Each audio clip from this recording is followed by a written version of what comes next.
Okay, so in this video, I am going to show you how to warp shapes into custom shapes. This is one of my favorite things to teach, and this is how you do it. So you're going to go to Edit, and then Free Transform. Click on any layer first, and then go to Edit and choose Free Transform. I'm going to turn this into something that looks much more interesting than a box mouth, all right? Here's the warp option right here. Click on that. And then look what I'm able to do. I'm going to turn this into a smile, like so. Okay.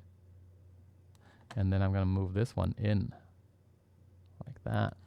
And move this one in, like that. All right. Is this perfect? No. But look, I have a warp shape that went from a rectangle to a smile. That's how you warp shapes. And you can make it more interesting. Like, let's say if I want to warp the nose, actually I got to check mark this. If I don't like it, don't click that. Okay. If I don't like it, click that. If you like it, click this. So I like it. Click that. Go to the triangle. Let me relayer this.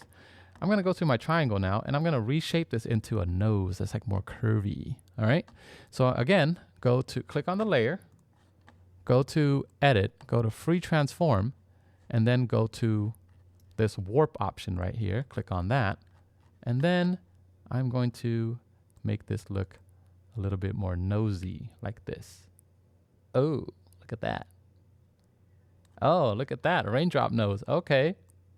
Raindrops falling on my nose. No, I'm just joking. But look at that. It looks so much better than what I had before, right? Look, look. Boom. That to that. Let's go. So basically, that is how you warp shapes into what you want it to look like by using the warp option in Free Transform. All right, on to the next video.